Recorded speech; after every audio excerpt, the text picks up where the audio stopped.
E o mês na Bíblia nos recorda que existem diversas maneiras de nós estarmos diante da palavra de Deus. Aquele que consegue ler a Bíblia, rezar a partir dela, todos os dias ler um versículo e deixar esse versículo iluminar o dia inteiro. Alguns trazem nos automóveis uma palavra da Bíblia.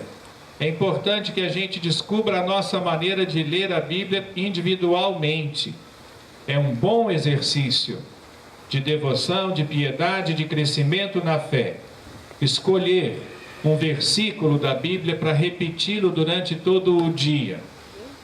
Aí quando você tiver vontade de xingar alguém, você se lembra do versículo que escolheu e ao invés do xingamento, fala aquele versículo. Ao invés de telefonar para o outro para falar assim o que a vizinha fez ou o que a sua cunhada deixou de fazer, ao invés de aumentar as conversas, você liga para a sua cunhada, para o seu primo, sua prima e fala do versículo. A nossa vida vai melhorar ou não vai? Muito. Então escolher. Esse é um tipo de leitura individual. É excelente. Outro tipo de leitura, e este é mais excelente ainda, é aquele que a gente consegue fazer em grupo, nos círculos bíblicos, nos grupos de reflexão, nos grupos de novena que a gente consegue reunir. Porque às vezes a gente tem reserva de chegar perto da Bíblia, porque tem medo de não conhecer o que está escrito ali e confundir a cabeça. Sobretudo os mais velhos não gostam muito de ler a Bíblia não, porque acham que tem muita confusão.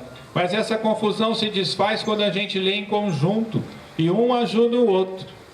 Ninguém sabe tudo da Sagrada Escritura que não precisa de aprender ao menos mais um bocado.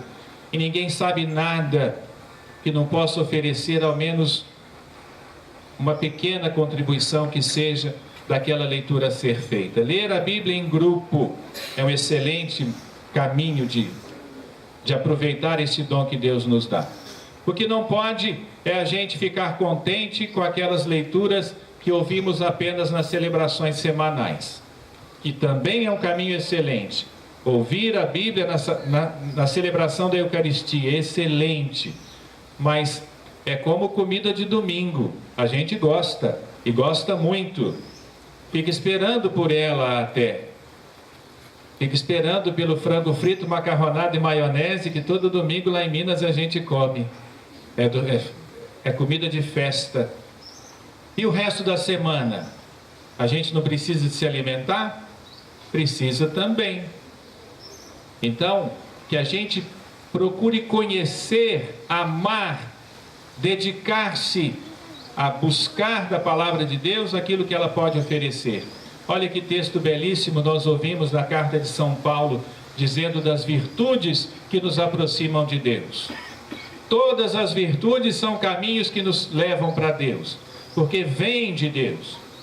Virtude é o jeito de Deus ser. O ser de Deus é virtuoso, gerador de vida, a bondade, a felicidade, a amizade, a justiça, tudo isso é jeito de Deus ser. E à medida que nós, seres humanos, dentro da nossa fragilidade, vamos cultivando as virtudes, mais perto de Deus nós vamos chegando. Então, as virtudes nos são apresentadas como essência de Deus e como caminho possível da humanidade chegar até a divindade. E São Paulo destaca entre as muitas virtudes a fé, a esperança e a caridade. Vamos repetir essas três virtudes? Fé. Dentre essas, a maior é a caridade. A fé é dom de Deus e esforço humano, é virtude. A gente não deveria, mas se quiséssemos, nós poderíamos viver a nossa fé isoladamente. Viver sozinho a nossa fé. Certamente não é um bom jeito, mas dá para viver a fé isoladamente. Viver a fé sozinho. Não deveríamos, mas poderíamos. A esperança, ela vai ser mais grandiosa quando partilhada, quando uma esperança fraternalmente vivida. Mas você pode ter esperança sozinho também. Pode ter. Uma esperança solitária. Pode. Não deve, mas pode. Agora, caridade não. Você pode ser caridoso sozinho?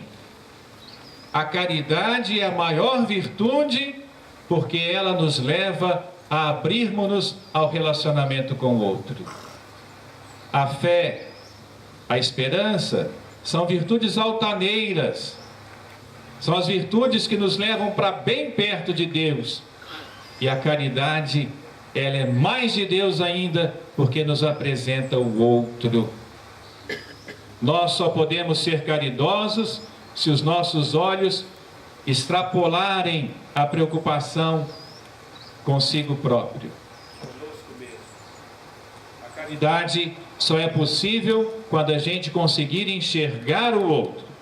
E enxergar o outro na sua limitação. Enxergar o outro na sua deficiência, na sua fragilidade. Ali então é a maior virtude. Afinal de contas, não foi assim que Deus fez conosco? Porque se Deus fosse escolher uma criatura muito potente, se fosse escolher uma criatura plenamente forte, vigorosa, certamente não teria escolhido a nós. Deus vem ao nosso encontro, se abre a nós, vem nos visitar, assume a nossa carne humana e aqui na nossa finitude nos apresenta o caminho do céu. É isso que nós bebemos desse trecho da Sagrada Escritura. Que grandeza de Deus, que coisa boa que Ele nos oferece, um caminho de chegar até Ele, e um caminho de chegar até Ele no serviço caridoso aos irmãos e às irmãs, especialmente os mais frágeis. É isso que Jesus veio anunciar. E quando Jesus anuncia isso e a gente fica indiferente, nós ouvimos o trecho do Evangelho hoje. Com quem que eu vou comparar esses corações duros? Esses corações que não aderem à minha proposta. São como crianças.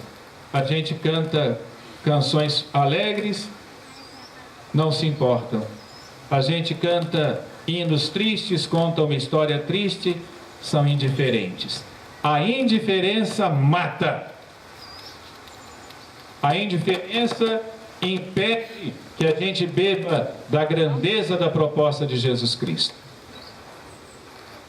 O comprometimento, a adesão livre, essa sim nos transforma. Eis o caminho que a Sagrada Escritura nos apresenta, que a gente tenha coragem de vivenciar. Assim seja.